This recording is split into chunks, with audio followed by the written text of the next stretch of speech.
Excellent. And the button is pushed. Morning, ladies and the button and is pushed. Whoa! Morning, ladies and gentlemen. It's Easter Sunday. We're going early. And welcome to Ladies Wot Pod Series 2, Episode 36. Mrs. Jones here, Claire Jones, on the edge of a very sunny fence. Yes, it's looking good. It's looking good out there. Yeah. And I am the wearer of the red hat. I've got no idea where it is, but it's out there somewhere. And one of the club photographers at Northampton Saints. And as I say, I live in Cambridgeshire. And you are Mrs. Saunders? I am Liz Saunders, and I am chairman of the Saints Supporters Club and Chief Halo and General Rugby Nose, really. I think that's the only way to describe. Yeah, I make up titles for myself because that's just who I am, really. And I'd like to start by saying we are trendsetters, Mrs. Saunders. Apparently so. Apparently so. I'm quite in excited. the land of podcasts, ladies and gentlemen, it's the fashion to talk about visualised podcasts, because all those that used to be didn't. Ladies and gents, I didn't know what that was either. She's had to explain to me too. So yeah, all those who just used to be sound have suddenly realised that actually being on camera has its merits. And but we've always been on the YouTube, yes. And Richard, I know that you can see a little version of me and Liz on Spotify, but our audience of Spotify listeners and Apple Podcast listeners are dog walkers. Mrs. Saunders, dog walker? Dog walkers, yep. Dog walkers, yeah, and horses. Horses, people mucking out horses, and they're not looking at their little screens. Car drivers, you don't want anybody looking at, we don't want road accidents because they're looking at little screens. People at work. And people at work who are pretending that they're not listening to anything. So you Spotify and Apple Podcast listeners, we love you too, even though we know you're only listening to us and you haven't got the visualised bit. So anyway, it's been a busy week, hasn't it? It has, yeah. It's been a very, very nice, very pleasant week. Yes. Very, very, very pleasant week. Yes. Lots of fallouts of obviously what happened at Tottenham. I've been fielding a number of questions and stuff about Tottenham, and also the build up to Friday. So which started as usual at training. Yep, we went training. And we went training. Well, we didn't go training. You wouldn't want us anywhere near. No.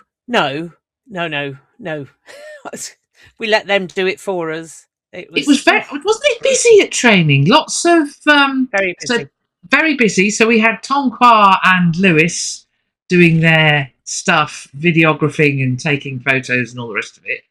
And then, we saw Liz Tyler for a nanosecond because the poor love. Yeah, barely that. She didn't reach us, did she? Yeah.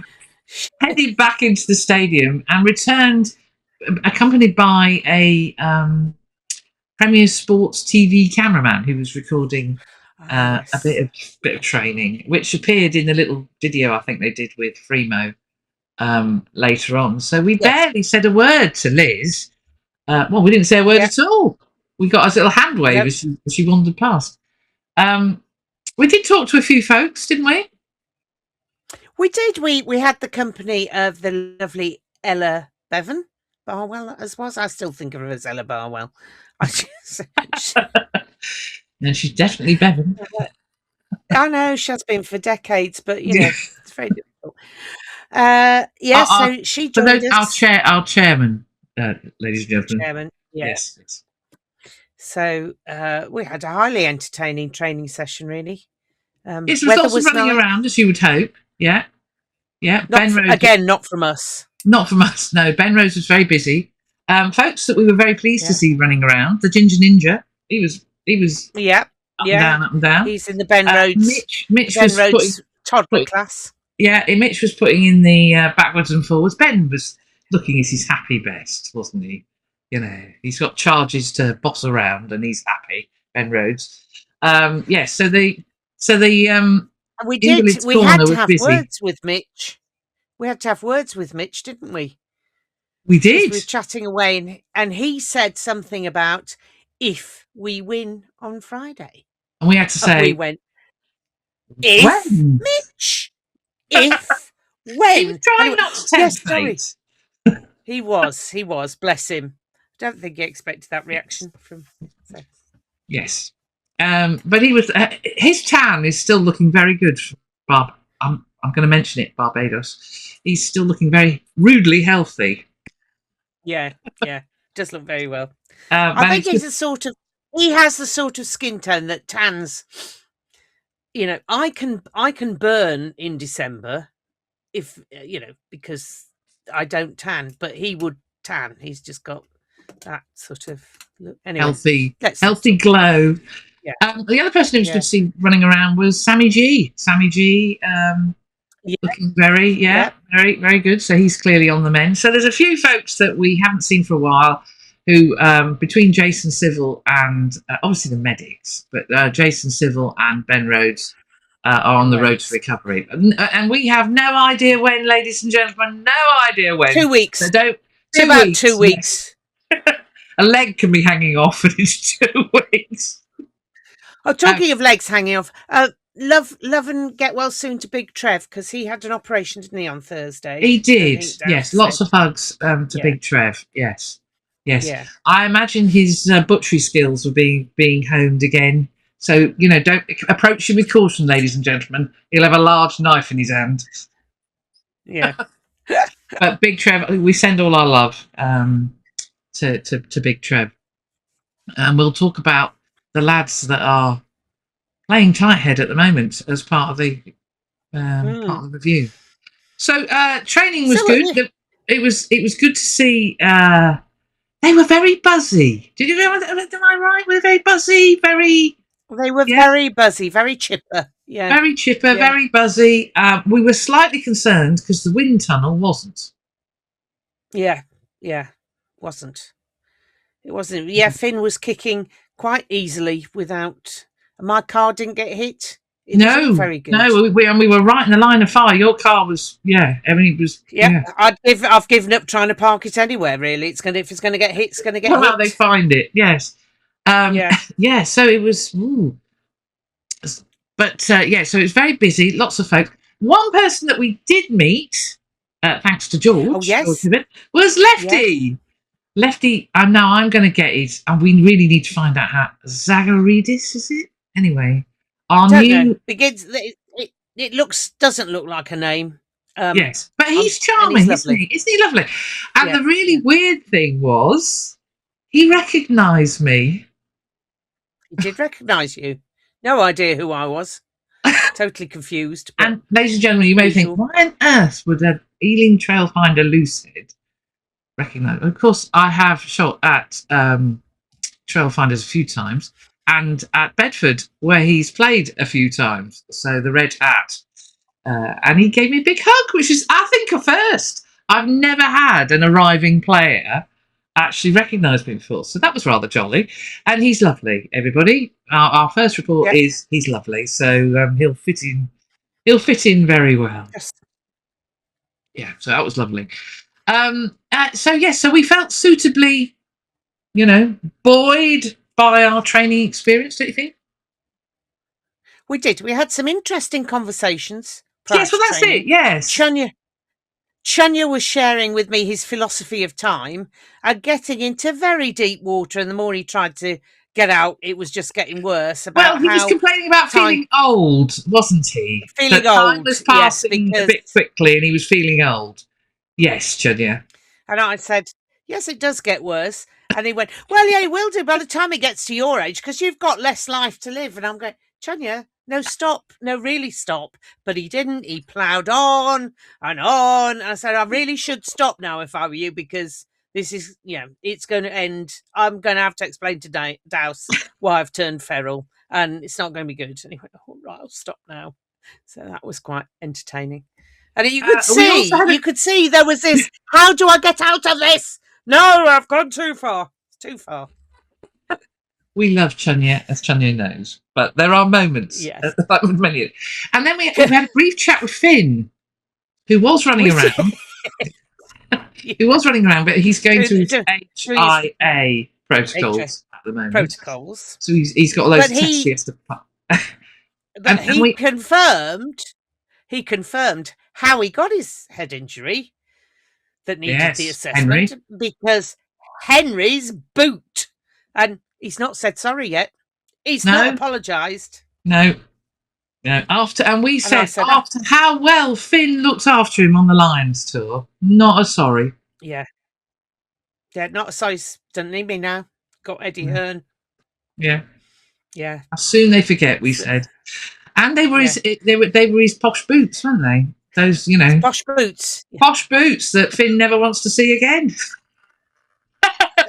For kicking the head in of your mates. Yes. Anyway, Finn was running around. He's fine, everybody. We have no medical knowledge of whether he's passed his test, but he was at his smiley best. We also had a chat with Sgt Wilson, because we felt that Sgt Wilson needed the feedback that he got close to being Private Fraser in the match at Tottenham Hotspur Stadium. He did acknowledge that he was getting a bit frustrated. He confirmed that he had to elbow his way past Marrow because it was his turn to have a chat with the ref. My turn, Marrow. Shut up. But yes, he was, and we can also confirm his eye is looking a lot better. And even on Tuesday, he'd had the stitches removed, or I don't know, they dissolved or whatever they do. So well done to Kath Lester, who he confirmed had actually given him stitches during that game against Newcastle. So his good looks are returning. Not that they really left, because all that happened, he had that sort of rugged look for a bit. Very well, rugged, beaten up look. But I'm talking about beaten up. We'll come on to that Friday night's game later. And there was another injured returnee, but not really. Colsey was there with Trammer. The Brains Trust were there. They'd got notes. They'd got actual physical notes. We didn't read them, ladies and gentlemen. Because Tom Lockett had his. He was holding on to his, and I said, "There's no homework." And he said, "I said, did the moves change?" And he said, "Yeah, a chunk of them change.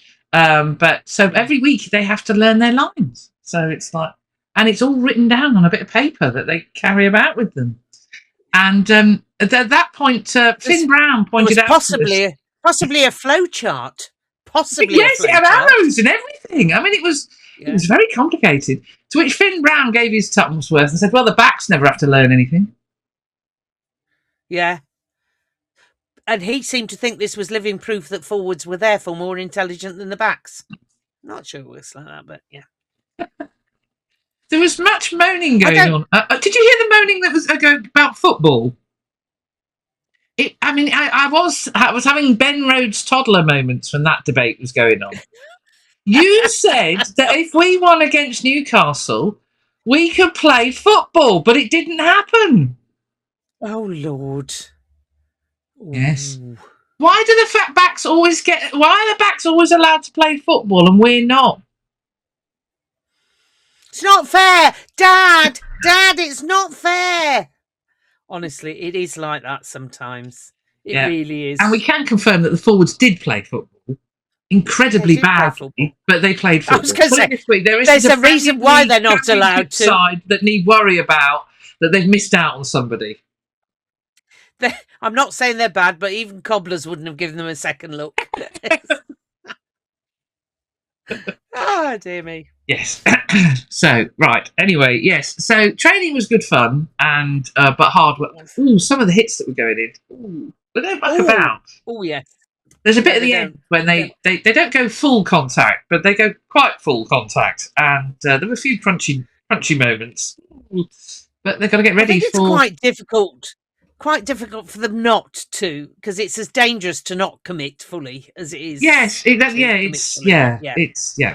and also it was great to see. I mean, that's the thing when we're watching the squad, we're actually the likes of James Pacer and Tom Rowe and some of the academy lads are there. Aidan Pugh. We're not only Aidan Pugh. How many?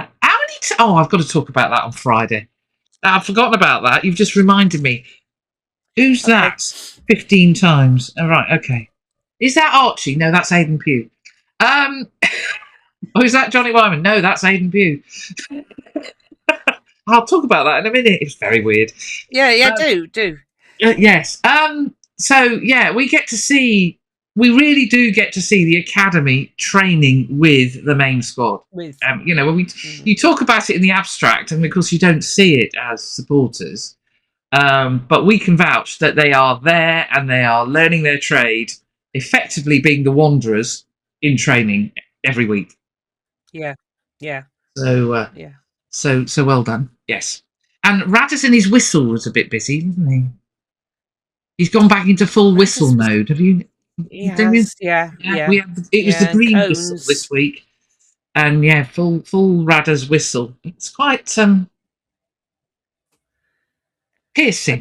My conversations with Radders are just, they're getting more and more surreal. Really, always end up with him wandering off cackling. It's quite off-putting when he does that, isn't it? Yes. Yeah. Anyway, Friday came, and it was one of those weeks where Friday couldn't come fast enough. It's like, come on, we want to play, we want to play, we got to. It seemed a very long week in a funny sort of way. So we played. For those of you who have been on another planet, we were playing Castres Olympique. Did they really come all the way from Castres on a bus? No, their bus was outside the stadium, and they talked about coming on a bus. And I'm thinking, you can't really. What? When did they set off? When did they set off then? Well, they have to be under the rules of the competition. You have to visit the stadium at least 24 hours for the game. Yeah, so they'd had to arrive in Britain by Thursday. I suppose. Where is it? Castres, down by Toulouse. Monday. I was thinking maybe they sent the bus up, or why would you send the bus without the team? I mean, very odd. Anyway. Unless they use the bus like we use Kitman Kev. That's what I mean. So all the kit went into the bus and the bus went ahead of them, and then when they were in the UK. But because if they'd have won, well, they'd have stayed over here, wouldn't they? Ah, yeah, because they'd have been either playing at the Gardens or no, they couldn't have been. No, they would have been playing a Bath or the Stonex, I think. No, because if they'd have won and Saracens had won, it would be back in France. Were they seeded higher than Sarries then? So yeah. Oh, were they? Oh, now. Or were they? Yeah, you see. Wait, it didn't happen, but so I we don't have to worry about that. But I was just intrigued by the bus being there. You have to plan for all eventualities. So in that case, it does make sense that the bus may have driven up with all their stuff for a week. And they flew in to Birmingham or somewhere. And they flew in. Yeah. But met by the bus. That kind of makes sense then. Yes. And they got the bus. Yes. But, clearly, so there was an article in the Times. There was lots of references to asparagus on Premier Sports, I noted. Yeah. Afterwards. So it came from an article in the Times that was written by Will Collier, where he bleated on about a ham sandwich that they were presented with at the hotel. I don't know which hotel it was, and frankly, I don't care. Which was your classic 2 slices of white bread and wafer thin plastic ham. Yeah. And the asparagus hadn't been washed or cooked properly, and Henry's celebrations. And basically, Castres got their knickers in a right old twist about this. And if you have to G yourself up by using asparagus and a ham sandwich, I think you're running on fumes, lads. Yeah. Anyway, it might explain why they were quite so angry. Henry being the other reason. We'll talk about that in a minute. But yes, so that's where all those references came from. It was an article in the Times written by, it was an interview with Will Collier. who's one of the coaching team now. I don't know. Anyway, so moving on. So look, I went very French there. Did you see that? It was very. Is it insouciant? Gallic. Yeah, I can do that Gallic shrug with the Gallic shrug. Yeah. So well done to everybody who bought tickets for the game. It was fantastic to see such a brilliant turnout for the round of 16. Well, good Friday. Good Friday. Really, really good. And you made an absolute belting noise. However, could I just point out that there were people who were not used to the rugby etiquette, and I don't know how many times I had to get up and down from my seat to allow. Well, there was a young man along our road that I think needs to go and see a urologist. He was up and down and out that often. Fiddler's elbow comes to mind. Yeah, okay. Yeah. Mm-hmm. Yeah. In and out like a dog at a fair, whatever that means. I don't know. So I'd like to mention the two Castres supporters who were sat behind me in the first half. There were a group. There was actually quite a big group of Castres supporters who were on one side of the Barwell stand, but these two lads who were sat behind me on the other side of the Barwell stand were hysterically funny. They were just. It was just priceless what was going on. They sang their hearts out for the entire game, I'm sure. I obviously only heard them in the first half, but they must have kept going because they were just so fun.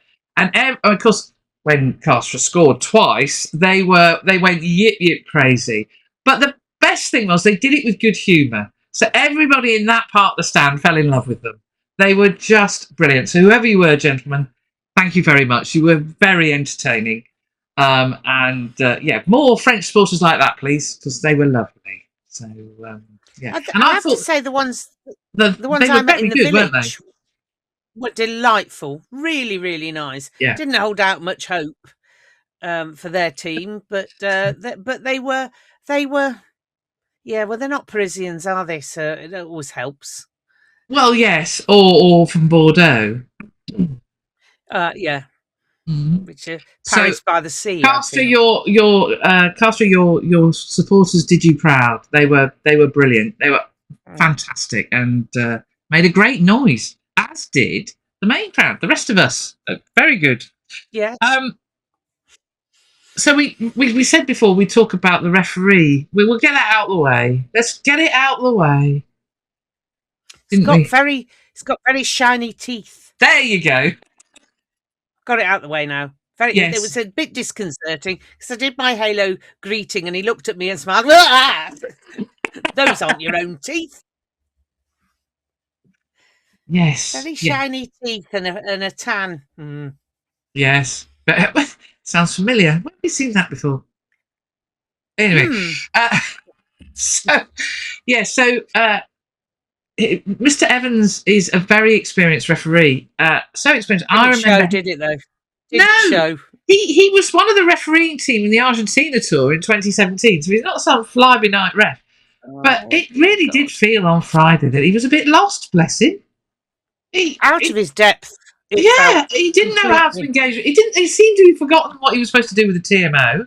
Marius Juncker. Yeah. Well, somebody made the comment, "What's he watching?" And the retort was, I said, I think it's either EastEnders or he's binge watching the other Bennett sister because he's certainly not watching the game. That was Marius Juncker, ladies and gentlemen. He does have form for not picking up on stuff, though. Yep. And there was a lot going on. There is a lot going. We're not going to talk about every moment. There are going to be one or two moments that really actually Mr. Evans didn't need any help at all. Here we go. Sorry, Richard, I'm going to say the phrase for those of you on Spotify. That was fairly obvious. I don't think. So for those of you on Spotify and Apple Podcasts, I've added a couple of words there. This is Archie being clotheslined. I mean, you can't really miss that, can you? And everybody was worrying that it was a forward pass from Josh Kemeny. No, it wasn't. I thought it was a forward pass. it came off the Castres players. So well done to the refereeing team. And actually, when you look at my photos, you can see it coming off the Castres players. So yeah. So well done. Actually, I do actually have. Let's see if I can. I do. You know what's coming, Richard. There we go. Oh, there we go. There is the magnificent Josh Kemeny getting the ball away. So yeah, it was. But that one was fairly obvious. So I think Sir would have been. Yeah, we'd have been seriously worried. Honest, but a lot of a lot of the others were fairly obvious, but he seemed to miss them. This is true. This is true. Here he is doing the right thing and giving us a penalty try. There you go. Penalty try. Including a later assault on Archie, which happened in front of the assistant ref, and you actually see on the television. It was in front of us as well. You actually see on the television his head moves as he watches this Castres player come out of nowhere and barrel into Archie's face, and nothing. It was very strange. There, very strange. So and I think that's what undid Castres. Their discipline, because there was quite a lot picked up on, although we're being flippant about wasn't. I think it was their discipline that really let them down badly. They targeted Henry, so they basically their Gallic upset over Henry's celebrations in the last game. Well, it cost them, that and the other things cost them the game. It was just stupid. Yeah. The lock taking Henry out of the ruck. They were picking on Henry and Archie. They were picking on the kids. It was unbelievably. It was nonsense. Just mean. It was mean. Yes. Mean. That was Mrs. C was texting her father saying, "They're meanies. They're meanies, Dad. They're being mean." Yeah. And it was all a bit clunky, I would say, in the scheme of things. It was a bit clunky, and I was. Although there were. No, to be fair, there were some moments of absolute joy. I particularly enjoyed the moustache in full flight.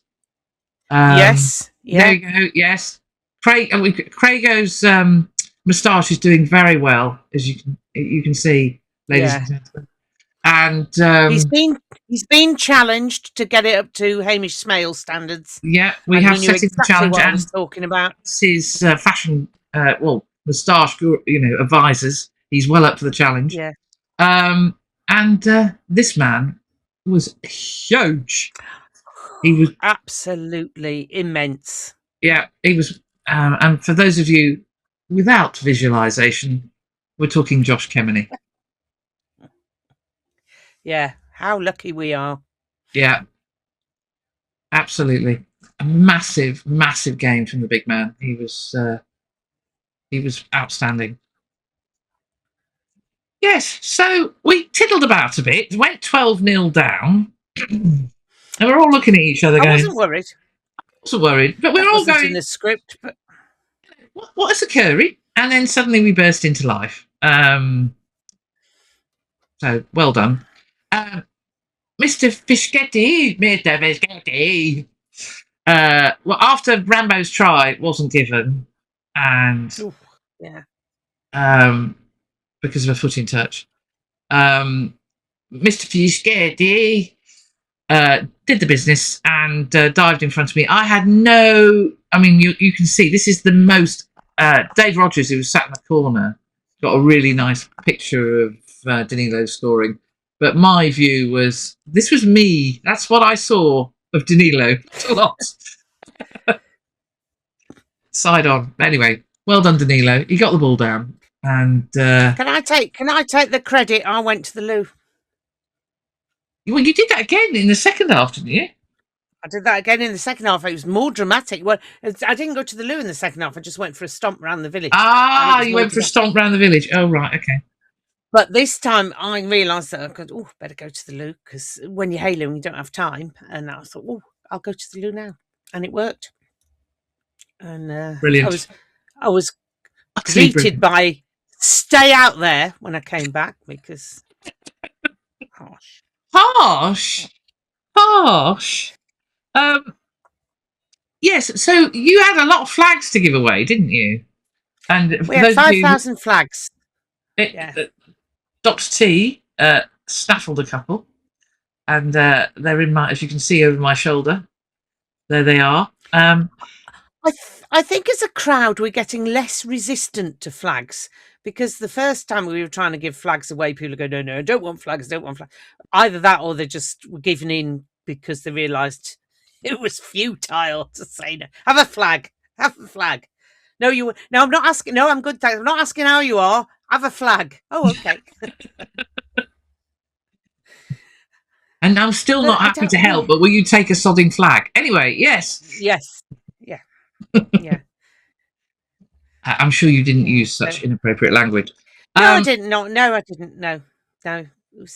Yes, there were a lot of flags around the place. I thought, now, the person who wins the award for being the most organised with flags is Kerry Lockett.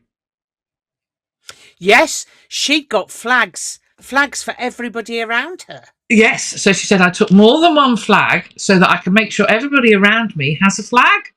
I thought, that's organised. That is very organised. She wasn't that organised, though. She hadn't got a hat for the wind. For her hair. Yeah, the wind was no hat. Yes. Yeah, and I think I had the wrong hat. Chris, her husband, was close to killing me because I'm going, well, I'd go to the shop, get another one. She doesn't need another. Need does not come into it, Chris. Don't be ridiculous. Nobody needs more than 2 pairs of shoes, but you've all got them. Yes. It's nothing to do with need. Yes. And he rolled his eyes at that point. No, rolling of eyes. I know, resistance was futile. So, well, yeah. So it was very good to see lots of mums and dads there, and there were quite a few. One we didn't actually see, but we did get a message from. Actually, before we do that, I am waving. This is it. This is the merch, ladies and gentlemen. To be honest, that looks like a tube of other blue tablets. It's not good, is it? Although they have got little trophies on, you know. But nothing like the shape of the. I think it's well, it says number 1. Oh, okay. Anyway, this is what we've been reduced to. You spotted a very large one of these dazzles, didn't you? I did. There was a bloke wandering across the village early doors with a much larger dazzle than the dazzles we've got. Not life size, that would have been ludicrous, but it was quite a sort of that size dazzle, really. You know, probably, I don't know. Yeah. I didn't. That dazzle disappeared, so free the Dazzle one wherever he is or she is. Yeah, Dazzlegate. Whatever happened to that? Whatever happened? Yeah. So back to I got a message from one mum who the club. You know, we one of the things we are not. Well, you're a parent of a much older rugby player. Mrs. C gave up playing rugby probably about 8 or 9, so I didn't really experience being the mother of a real rugby player. Sorry, Mrs. C. But it's very interesting sometimes the sort of feedback you get. And the club. So this is one. This is one for Christy and her crew. Think of the mothers with the advertising that you put up in the Ladies Lose. In the Ladies Lose, because I got a rather. I remember Sue Waller saying this as well. This is the second time this has happened to. There was one particular cubicle she avoided for most of last season, and it's happened again. Yep. The Ginger Ninja, aka George, Laura was faced by her own son. It seems, you know, harsh. Mind you, when you first looked at that photo, what did you think? I did. You can see why. I was thinking, that's a very small ref. First thing Sunday morning. I've been up. Yes. Anyway, so, you know, think on Northampton Saints team, you do need to think of the mothers out there and the traumas they go through. So that's another cubicle she's got to. Oh, hello. She's got to avoid. Avoid. Yes. So yeah. But there were lots of. Talking of parents, of course, we had Matt Litchfield was mentioned by Lenny again. And apparently, Lenny said, it's great to see all the youngsters out there like Matt Litchfield. Oh, no, I mean Tom. Matt's his dad. You meant Matt. Too late. You meant Matt. Yeah. More of that shortly. So the game, we whirled about, and by half-time, after all our whirling, we had Danino's try and the penalty try caused by the clotheslining of poor Archie. By the time we got to half-time, we were 1 point behind. And I don't think you can realise how windy it was. It was swirling. It was incredibly windy. Yeah, so the conditions in the second half had been quite different that Saints were facing than they were in the first half. So I think the weather did play its part.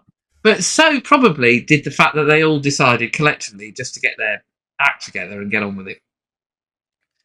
And you have to say fair dues to Castres because they came to play. They absolutely came to play. Yeah. When they weren't picking on the kids. When they weren't picking on the kids. So what was 29 points in the first half? It ended up a 90-point game. I mean, it's incredible. And so the second half was a roller coaster ride of excitement. It was, and that's when I had to stomp off. Came round to see you. Quick flow to DR. Yeah. As they scored a try, went stomping round to the village. Worked a treat, didn't it? Their try got chalked off. It did work a treat. It worked an absolute treat, and I think the other thing that worked a treat was the fact that our captain for the night, George Furbank, was just on fire, and So in my little stomp around the village, their try got chalked off, and Ferb scored as I came back in. So, but I am sick to the back teeth of having to not watch you so that you score. Well, here he is. There you go. There is George. Now, I had an absolute mare on Friday. The previous week, I was doing great guns with the cameras. On Friday, I was in another place. So when I picked up my trusty Z9 to take photos of George, I looked in the viewfinder. It's like pitch black. I was thinking, what? Look down at the details below. F20. What? What is occurring? F20 is like the tiniest aperture. So while George is scoring, I am literally trying to open up the aperture as wide as possible. I was not a happy camper. So yes. So I felt a bit of a prat. And then, but by the time I had actually opened up the aperture, for those of you who like your technical terms, there you go. I got a nice Hutch try and Fremo try celebration. Could that assistant referee in the background look more miserable, please? Anyway, yeah. But I just was. I don't know what was wrong with me on Friday. It was just one of those games, and I was quite glad that I was working yesterday at Bedford because I could get it out my system. Oh my god. Anyway, and in the end, we took a pretty convincing. I mean, I was really pleased that Dingus scored. I was really pleased that scored. There was some try scorers out there that I was just really delighted that they scored because they kind of got back in the groove.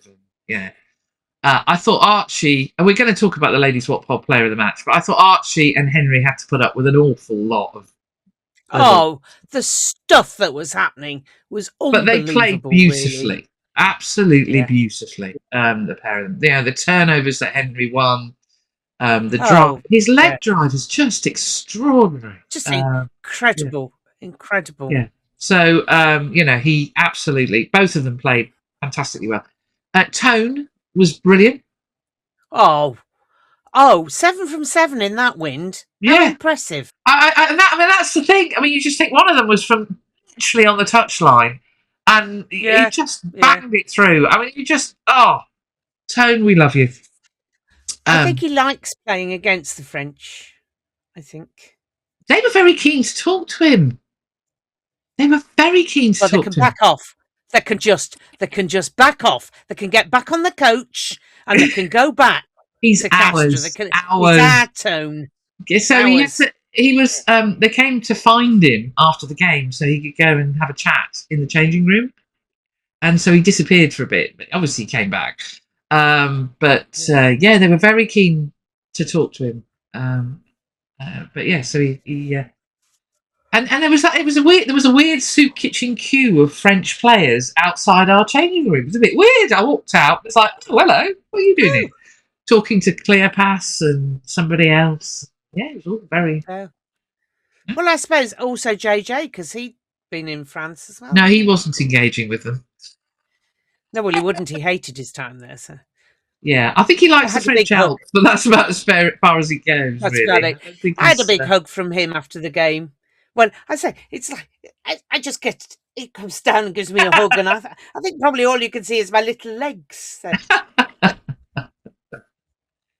He's a lovely man. He's a delight. He's an utter delight. It was good to hear from Little George. Little George, obviously, Big George wasn't playing, but Little George watched the first half apparently because it was quite late. And his mum Trina, like all of us, was watching. And maybe that's what went wrong with my photography. Was watching the match through her fingers. Yes. That settee you brought that you had to watch from behind. Yes. We have had plenty of feedback about when we didn't do it last week. We need to do it this week. I got plenty of feedback. People love Dave on the sofa. Not they love Dave on the sofa. They love the fact that we've invented Dave on the sofa. Well, we didn't invent Dave on the sofa. George Furbank did. Yeah. So Dave on the sofa. Dave on the sofa. It's been very busy this week, hasn't he? Had the storm named after him. This week. He's upped his game and gone for a whole storm. Yes. So more of Dave on the sofa. Dave on the sofa. Dr. T was particularly, and I apologise if I'm talking out of turn, but he was particularly amused about one Dave on the sofa moment, which was somebody posted, perhaps dingers should put on 5 to 7 kilograms of weight.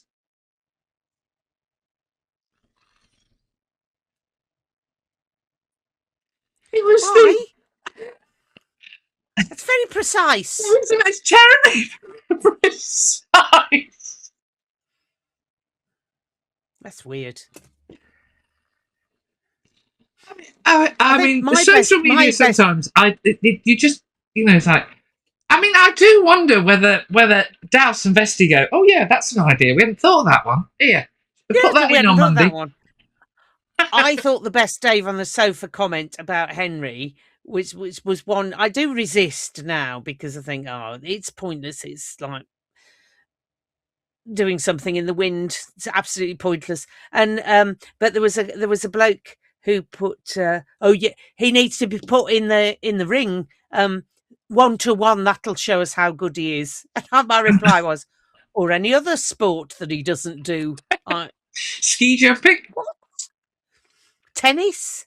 Well, he'd probably be bloody good at all of them, to be honest. But, what a ridiculous comment. Yeah, it was any other random sport that he doesn't do, I suggest. Stuart Barnes says we need to get rid of the cult of personality, to which Dr. T's response was Johnny Wilkinson, Jonah Loman, Anton DuPont. What cult of personality? Is that because Stuart Barnes hasn't got one? Did you see the big posters of Anton during a certain Olympic Games? Yeah. Or World Cup? It's because Stuart Barnes hasn't got one. That's why. Yes. Allegedly. Anyway, yes. So Dave on the sofa. Stuart Barnes has got a personality. Yeah, not one that you'd want to emulate. So there's possibly a cult involved, but that's how you spell it. Well, certainly red wine. So, So Dave will feature some more. Now, I did mention Aidan Pugh earlier, and the questions that the numerous questions. So I was taking photographs pitch side before the game, and the number of times people leant over my shoulder and go, "Who's that? And I go, "It's Aidan Pugh." "Oh, who?" "Scrum half." "Oh, all right." And then I'll explain who he is. And then moments later, somebody go, "Is that Johnny Wyman?" "No, it's Aidan Pugh." I must have had. So Aidan is I think he is actually in height terms the smallest player in the squad. He is, yeah. But he's a feisty little character, and he's a lovely man. He is. For those of you who don't know who he is, he played against our under-18s in that wonderful final that we won last season in the whatever it's called, Next Gen. Anyway, league thing, under-18s league, when we won at Gloucester and against Bath, and Aidan was Bath's scrum half, and he was released by Bath, and we picked him up, and I can't remember which club it was, but he had actually been playing adult rugby, hadn't he? He'd taken himself... Henley Hawks. Yeah, Henley Hawks, that's it, well remembered. He'd taken himself off somewhere to play more rugby, and he's wonderful. He's a really, really good scrum half. So if you look, even with the loss of TJ to Saracens at the end of the season, we've got Mitch, we've got Archie, we've got Johnny, and we've got Aidan, and they are 4 cracking scrum halves. But ladies and gentlemen, learn who Aidan is, because remember that Johnny, name. He's not Archie. He's Aidan. It's Aidan. Yes. Yeah. Very bouncy young man. Very, very and bouncy. Utterly charming. Utterly charming. Yes, as they all are. Anyway, I don't think we keep them if they're not charming. If they're at all, we don't sign them in the first place. No, I think they have to go through a charm test first. Yes. Or are you called George or Henry? Or Archie. Oh, Tom or Archie. Tom. Yeah, but will we one Tom? Oh, I was going to one less Tom next season. We need to sign one. We will, won't we? I'm surprised we signed Lefty. His name doesn't fit at all. No, that's very left field. Ha ha. We'll have to change his name to Tom just so nobody gets confused. Yes, so we get our quota of Toms back up. Yes. It was So it was the scoreline in the end, because they scored a try right. What's going on with the restart after the last try? The clock had gone past 80 when they scored it. I mean, I know we were. I don't know whether Mr. Evans was having such fun that he wanted to keep going, but it's a bit weird. I think they scored it on 79 minutes and 50 seconds or some odd. But really, they couldn't win. What was the point of restarting? Player welfare, anyone? It's been a grueling 80 minutes. What? Anyway, what was yes, and yes. Well, I was going to say, it had been a feisty old game with everybody getting stuck in, including young Litchie, Tom Litchfield, who was, his father informed us yesterday. Did you see him? Did you see young Litch? I was so proud of him getting stuck in. I think it was after Henry had been assaulted, and young Litchie went in and nabbed somebody's scrum cap. So, and then ran away, probably. Then ran off. Yeah. Now, one of the things that the Stealth CEO is very keen and talks about regularly is appealing to young people. And I have to say, there were a lot of youngsters. Obviously, it's school holidays, so they can be out and about even on a Friday. And it was fabulous to see so many young people in the crowd. And it's not just Henry that's got his own fan club. No. So, and I love the fact that this lad is wearing his Fraser Dingwall shirt the wrong way round. Brilliant. How very clever. Yeah, it's very good. Great, love it. So I spotted this young gentleman who had and pointed him out to Tom Qua. And there you go. Swap the boots for some mini eggs. Yeah. And many of you will have seen on the socials that Tom was persuaded. He didn't, as Anna, his mum, said he wouldn't take much persuading. He loves chocolate. So as far as he's concerned, in fact, the impression that gave wasn't quite so generous, really, was it? It was a bit more like the Cookie Monster. No. Yes. It wasn't complimentary to his son. Where chocolate's concerned, Tom, is anybody's. So the lad picked exactly the right condiment to go with. Is it a condiment? I don't know. Sweet meat. No, it's not really. Sweet treat to go with. I think he got away quite lightly, because I'd have been holding out for more than that small packet of mini eggs. Yeah. So, but it's lovely to see the kids being so inventive in there. Yeah, that was brilliant. Yeah. So, well done, team. And so Tom was very happy with his mini eggs. Well done. But to get back to the game and playing that extra however many minutes, it kind of meant that it ended as a bit of a meh moment, didn't it? It was a bit weird. It was all a bit weird, really. Weird. It was very weird, and yes, it was all a bit flat. It sort of And I do have a few questions to put out to the ether. How many deliberate knock-ons do you have to make before? I particularly like the goalkeeper one. That was good. Before Sir recognises that there's a pattern here and gives a penalty. How many high tackles before Sir recognises there might be a pattern there? And what do you actually have to do to get a red card with Sir? Murder at the vicarage. Put those out there. Yeah. Answers on a postcard or just in the comments below. Yeah. What misdemeanor would have qualified for a red card?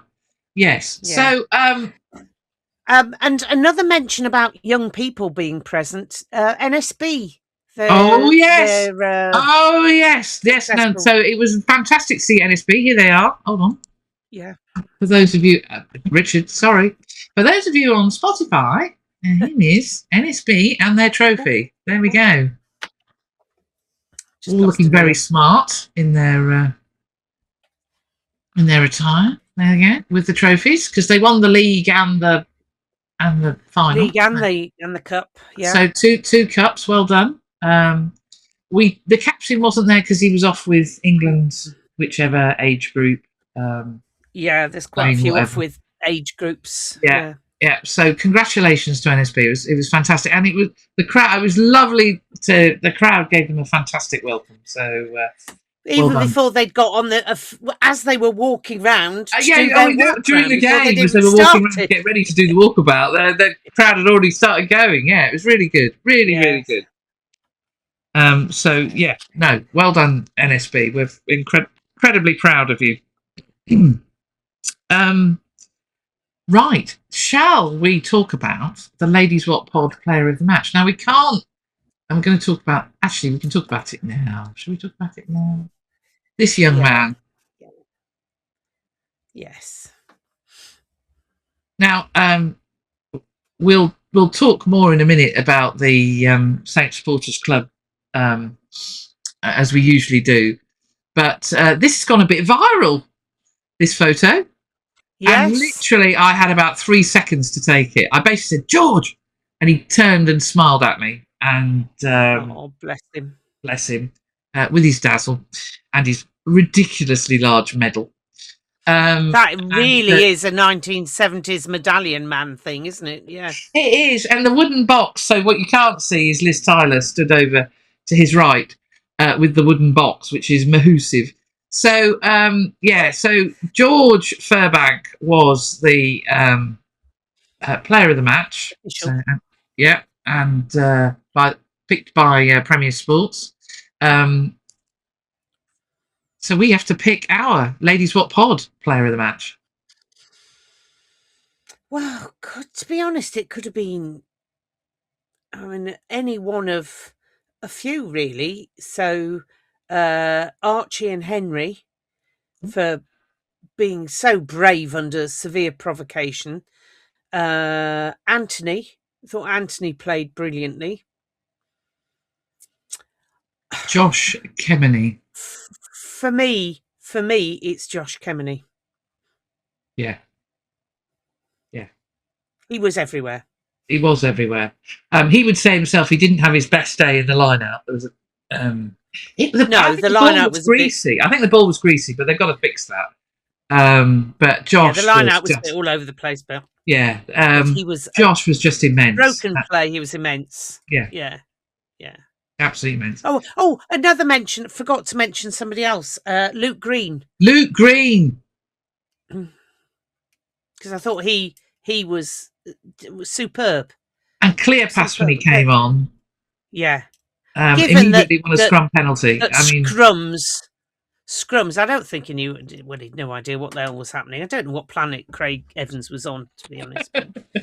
But I thought Luke Green was a bit of a coming of age game, I guess, for him. It was, And with Trev excellent being order combat, we're going to need Luke and Cleopas to do the business. Yeah. So, and the Sgt Wilson Award? Well, it's got to be. Oh, it's got to be the usual, really, isn't it? Yeah. The practice run at Tottenham Hotspur Stadium. He was back in the groove. Yes. George Fairbank, of course. George Fairbank. Yep. Yeah, because he had to ask for quite a few reviews after all, didn't he? It was, yes. So, and some of them actually happened. They actually listened, and yes. So that was Friday, and we now know, and we'll talk about it in a minute. Obviously, when we left the gardens on Friday evening. Oh, talking of leaving the gardens on Friday evening, getting out was fun. Oh yes, well, was really. Our timing, comedy's timing, we mistimed it completely because we were following Henry out the ground. The Pied Piper that is Henry Pollock. Well done to Shelford. I don't know which age group, Shelford Rugby Club, because they were organised. It was like, they lay in wait and they went after him. So the massed ranks of yes. So Henry was gracious as ever. Selfies. Absolutely amazing young man. He'd been battered by the French. Of being, and then all these kids, and they're not always the politest. Oi, Pollock, I don't think is terribly polite. No, this shouting out Pollock thing. He has a name. It's not. I know he's a ex-public school boy, but you don't know. He does respond to the name Henry. Yeah. My comment. They're all wanting. They're wanting selfies and signings. Yeah. You. I was just behind him, and you can see in the EPCR footage my red hat loitering behind, slowly moving forward. My quip to him was, "Don't worry, Henry, you'll get home by Wednesday." To which he turned around and looked at me and went, "Tell me about it." But it's not the first time that a Saint. It was different in many senses because selfies are a recent thing. But I do remember Bruce Rehana once explaining that he once timed how long it took him to get from the changing room back to his car in the car park, and the answer was 45 minutes. So Henry, it's not a new thing. What you actually do is quite different to what Bruce would have done, which is signing stuff, chatting. But taking a long time to get anywhere isn't a reason. I think the other reason is the age profile of those that they are, they're young kids, and it's lovely to see. It's absolutely lovely to see. We want as many kids getting into the sport as possible, and Henry's doing the business. Yes. So yes, but before we left, we have the Shoe Army song. Oh, the Shoe Army song. Yes, sorry. So everybody was in good fooling. I mean, I think Dinger's summed up how everybody felt. It wasn't the best performance, and there's a lot that went wrong, and a lot that they can fix. There's a lot that went right. Tone's boot for one. Anyway, and so there's a lot that they can fix. And that was the mood in the camp in the changing room. They were, and they sang the Shoe Army song with gusto, so that's good to see. And the three on the bin, because three on the bin, were, of course, Captain Furbank, being man of the match, or player of the match. Johnny Wyman, wee man, who made his European debut at the tender age of 20. 20, ladies and gentlemen. He explained to me, I had to do a lot of defending, Claire. Yes. Yes. Just 20. He was 20 week before last, wasn't he? Last week, actually. Last week, yes. It was his birthday when we played at Tottenham, but he didn't actually come on. Yeah. But yes, so he's the tender age of 20. And then last but not least, Mr. Slightholme, who was recently, his nuptials were very recent, so they celebrated by making him sing the Shoe Army song. Being on the bin. Being on the bin. And so it was sung with much gusto. And good to see. Now, what I would say, we'll talk about where they go next in a moment, because I found yesterday's trip to Goldington Road very therapeutic. I don't know about you, Liz. It was very therapeutic. Yeah, we all trundled off Saturday afternoon, 3:00 kick-off. All traditional ground, everything. It was against Cornish Pirates, and it was lovely. Nice weather. Cheese and chips from Taylor's Kitchen. There you go, Taylor's Kitchen. Cheese and chips from Taylor's Kitchen. We are not sponsored by Taylor's Kitchen. We're not sponsored by Taylor's Kitchen YouTube before you start getting, but we do like to mention them.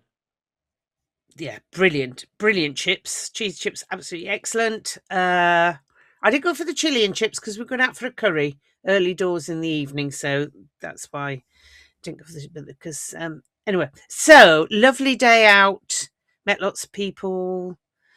It was great. We had a minute's silence. Minute's applause, for two stalwarts of Bedford, one of whom sadly died at the Cambridge match the week before. Very sad. Jono, whose surname, I apologise, Jono. But we had beautiful minutes of applause before the game. It was. And it was, at that point, it was lovely and sunny and warm and nice. And, it was, yes. Yes. And it was great for me because I could get out whatever gremlins had got into my system the previous night, I could actually sort out. And so, it was just a nice afternoon, wasn't it? It was, Do you want to comment on the flags? The young children waving the very big champ flags when a try was scored? Do you want to comment? No? So, imagine Arsenal, because they do it. They do it at Saracens, where you've got a person. You are just being so naughty, Mrs. Saunders. Where they don't run, because at the Arsenal they cross and they do the same at Saracens. But at Bedford they have at Newcastle. And at Newcastle. They do it now at Newcastle as well. Yeah, they do, sadly. At Bedford, they have small children holding the flags and they sort of wave them around. So as I'm trying to take photographs of what's going on, I have a small child and a flag to do negotiate.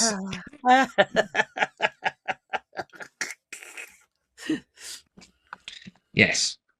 Not good. So, actually, I can show you an example. I think you may even be able to see a bit of... Oh, no, I've cropped it out. Yeah, I've cropped it out. I'll for those of you on Spotify, you know what's coming. Right, here is Rory Ward's celebrating. What you can't see, because I've cropped it out, is at the edge there was a flag. Yeah. But anyway, yes. The flags did make it somewhat more tricky to photograph what was going on. But anyway, it was, yes. I mean, fortunately, in the second half, when they changed ends, the two kids in the middle had obviously got bored with their flags waving and stopped. Instead of which, actually, they got bored of their flag waving, instead of which they jumped up. So when Will Maisie went in for his try, I had the small head instead of Will for some of the frames. Lovely. Brilliant. Thank you. Anyway, so yes. Bedford played up the slope in the first half. Yeah. And my theory that they play better up the slope, I think, still stands. Yeah. So they trundled into a healthy lead at half time. Something 5, wasn't it? Yes, 24 was it? 24? Yeah. 24, what we would say is what we really enjoy when we go is, of course, they have a number of Saintsmen who are playing with them, and we might recognise this young man. Yes. Now, this is where we have to mention our old friend Chris Wearmouth, mangling of names. Oh, he was right up there on name mangling. He was from the school of Jeff Allen, who was there watching the game. But, yes, Jeff is a regular visitor at Goldington Road. Yeah. Yes, poor Remaina's name got mangled, as did the gentleman on the left of this frame, Tuiuru. So I was... Oh. Yes, it was a bit strange. That name? I mean, well, yeah, all a bit weird. There you go, all a bit weird. And we, frighteningly, possibly for him, if he was in the stands in the second half, Suwani Tonga-Weir was coming on as a replacement. Yes. So it was obviously the dad's weekend for getting back on the pitch. Yeah. So if it wasn't Matt Litchfield, it was Suwani Tonga-Weir. Sonny looked slightly surprised and sat down and waited for his dad to appear out the stands. But anyway. Yeah.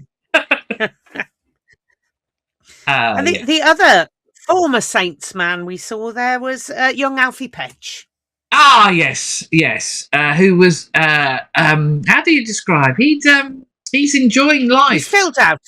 He's enjoying life. Out. He's back in the land of the pasties and the cider, and he's enjoying life in the West. Yes, but it was good to see him. Home.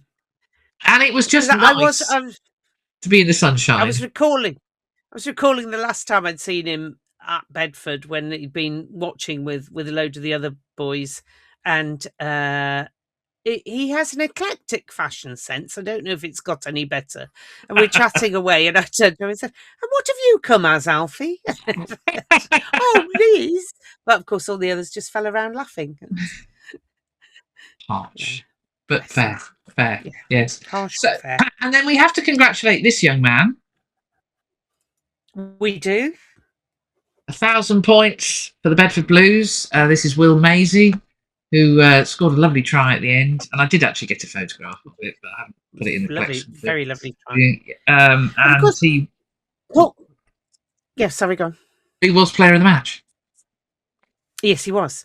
And Cornish Pirates were without one of their joint directors of rugby because of an incident the previous week, again involving a former Saints player, where there'd been an altercation between a Worcester Warriors player and a Pirate because the Pirates had stopped the Warrior from taking a quick penalty, and the director of rugby had stepped onto the pitch to join in, and one Jakey Garside had also come trotting up to join in, and the said director of rugby slapped him in the face. Now, we all know we love Jakey, but he can be an annoying little twerp from time to time. However, not annoying enough that somebody slaps him. And really, DOR, whose name I can't remember, Adrian something, is it? I don't know. Yeah. Look at the optics of that. Slapping the smallest player on the pitch, it's not good. Pick on a second row or something and everybody would have gone, oh, well, it's fair enough, but no. So he's on a 6-week ban, and Jakey's probably dining out on that, I should think. It was great to see so many Saints supporting the Blues. So we have the Ginger Ninja was there, Litch was there, Amaka was there, Charlie Olko was there, and you met a former Saint. Yeah. I did. Well, I met him on Friday night as well, so it's ridiculous. Don't see you for ages, and then twice in one weekend. Young Nathan Langdon is visiting for the weekend, so enjoying life up in Manchester. We're playing for Sale rugby club, not Sale Sharks, and working in a school. So he looked very well. Yeah. Very well. So it's No, been a top good man. life. Top man. So it was a comfortable win for the Blues in the end, 32 14, 12, whatever, but it was 12, a I comfortable, think 12, yeah. a comfortable win, and 5 points. and we headed off for a well-earned curry. So We yeah, did. It was very good. So where next? Well, we should, before we talk about where next, we should talk about the Saints Supporters Club, shouldn't we? Because we said we would, and we'll go back. Oh, hello. Sorry, I'm pushing buttons randomly now. It's all gone a bit peaked on. Anyway, here we go. So first off, thank you to everybody who has joined the Saints Supporters Club Facebook group. You're welcome. Yes. You're very welcome. Yes. And you get news of the pod. You get news of what's going on at the Saints. And occasionally you get photographs taken by me like this, which has been incredibly popular. So, yes. So what... as you're the chair, is there anything you'd like to say, Mrs. Saunders?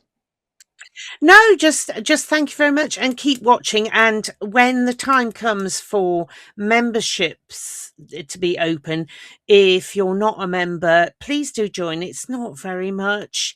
It all goes to raise funds for the academy and the wheelchair rugby guys, and we sponsor a couple of Lightning players as well. But the more money we get in, the more we can do. So if you'd like to, I think it was 12 quid for adults this year, and less if you're a geriatric like me, and juniors as well. We've not fixed how much it'll be for next year. I can't imagine it'll be that different. But right. And I think we worked out that 2 trips on a coach, and you've paid for your the money you get knocked off pays for your membership. So. And if you want news of coaches and what's going on and events at the club, the Facebook group is the place to do it. There is also a presence on X, but I would say in terms of detailed content, you're not going to get that on X. It's the Facebook group. So thank you to everybody who's followed. News of coaches, because next Friday we go down to play Bath, and we're not running coaches because it's too tight to turn around. It's a Friday night. The coaches would have to leave so early. It's just way too much we'd be in danger of losing a lot of money if we tried to do it. So we're not even trying. Really sorry, that's not happening. However, we are running buses to Tigers and to Harlequins, and tickets for Tigers are now on sale, so you can roll those into one. And the buses are quite good fun. Are very good fun, to be fair. Yes. So head to the website to book your buses. Go ahead to the website, and there's a link on the Facebook. So if you can't find it, you can find it in the Facebook page. What I would say is the Investec Champions Cup round of 16 has produced some cracking games. I haven't seen much. Sadly, the one that I did see last night was Harlequins versus Sale. Where was the crowd? Coffee's coming. Coffee's coming. Oh, well. Coffee. Coming coffee. Thank you, my love. Thank you. Cup of coffee. Nice cup of coffee. We should also before we talk, we should say thank you to Richard for his cookies. It's a little early in the morning for me. I've saved them for afternoon tea. No, I will go and have one later. Yeah, but thank you, Richard. The visit was most welcome before the game. Eating cookies and trying to pod is a disaster. So we've come a cropper with that one before. Yes. So Easter weekend for the round of 16, I'm not sure works crowd-wise because people have other commitments, and you were saying the Sale Quins game at the Stoop was it was echoing. But there was a bigger crowd for our Prem Rugby Cup game. Yeah, Well, there was a bigger crowd for our Premier Rugby Cup game than there was for our round of 16 as well, wasn't there? So it's not against Quins. I think it was the same. It was the latest against stages. Quins. Yeah. Yeah. No, I was thinking for at home, but yeah, but I think it's people have other commitments. They're either visiting family or they've got family visiting, and it's a difficult one. I don't think it's an ideal weekend. Don't think it's an ideal weekend for it. I think it's worked that way because of the Easter's very early this year, isn't it? It's the way Easter fell. Yeah. So we'll give you some leeway there, but also we feel the Quins supporters have voted with their feet, because why would you pay? Why would you pay £18 to park to then go and watch that without even the price of your ticket? It's very expensive watching Quins. Yes. Anyway, yes. So I think the round of 16 has produced some good games. I think we've got more ahead of us on Sunday. I think Leicester very close games, haven't they? Really close. Games. Really close. Much closer than many predicted. I think Edinburgh in Dublin and Leicester in Bordeaux is two of the games. I don't know any others. We're off to Bath, as you've said, and Dr. T and Dr. T obviously hasn't got his ticket now. Dave on the sofa gets very exercised about tickets, so let's make it clear for you, Dave. Get yourself on the mailing list for Northampton Saints. Easily done. Just go to the website, register for the emails. It's very easy. And what will happen is you will be sent on Monday. That's Easter Monday, i.e. tomorrow. For those of you listening in the future. Anyway, Easter Monday, the Saints will be sending out a link, which is our allocation of tickets for the game. Dr. T is like a coiled spring. He's ready to go. We've got no idea how much they're going to charge because they're Bath. A lot. Dr. T's running out of kidneys. Anyway, it is what it is. But to get that link, you need to register for emails.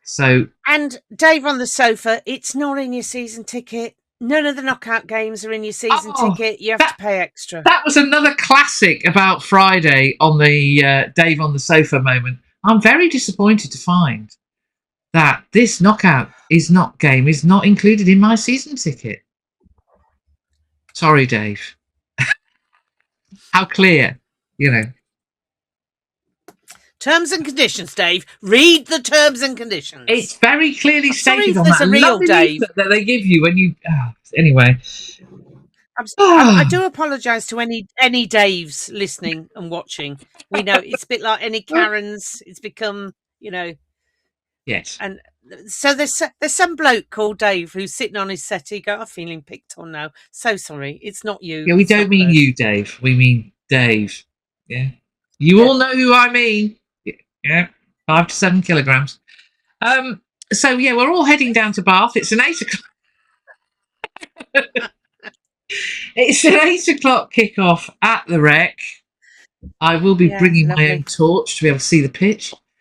And it should be a belter of a game. We've only recently been there because, of course, we visited in December. Look what happened then. I am so looking forward to it. It is going to be an absolute cracker of a game.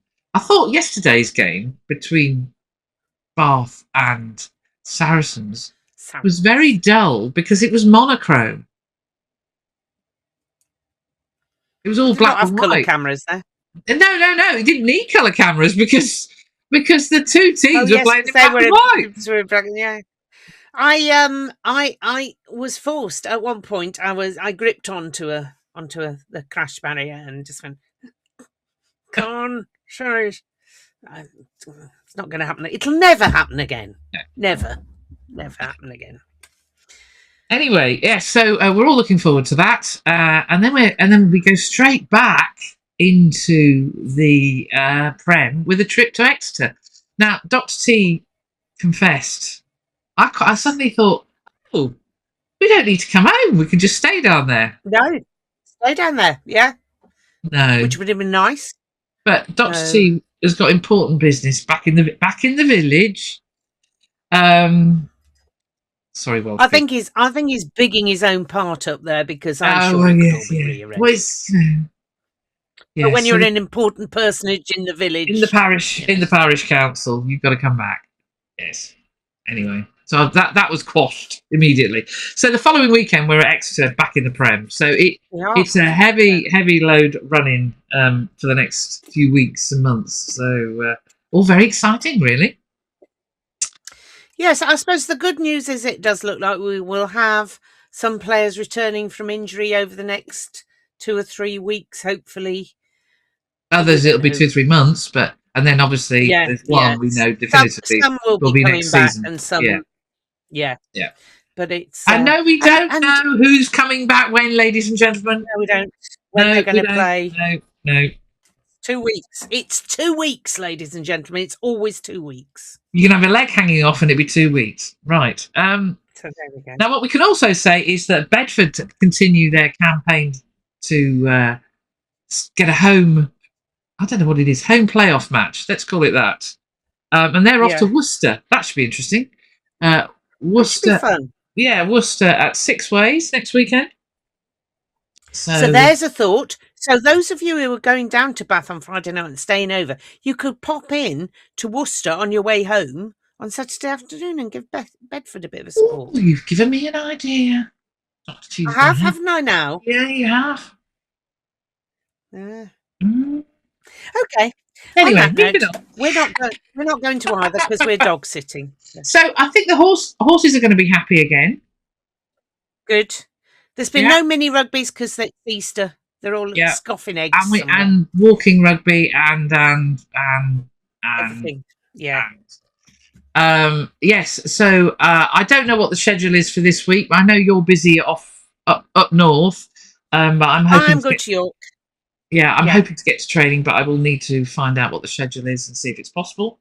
But yes, so Dr. T and I will be heading west, and all very exciting. So I think we've reached the end of episode 36, series 2 of the Ladies Wot Pod. Yeah, excellent. Thank you all very much. Thank you. See you soon. Bye. Oh, before we go, don't press that button. Don't press that button. Just a big thank you to the lovely lady who came and found me and went, "Oh, it's so lovely to see you," and how much she loved the pod, and that made my night. Yeah, and you reminded me that we have to say, because we're really bad at it, do subscribe. Do get your friends to subscribe. Just subscribe, like, and thank you to everybody who did the likes last week. We had a good audience for last week. So like and subscribe and rate us, and because it helps spread the word. It does help. We're loving. We love doing this, but we do need your help. So ladies and gentlemen, you know what to do. We need a lot of help. Yeah. Anyway, happy Easter. See you next week. Happy Easter, everybody. Bye. Bye.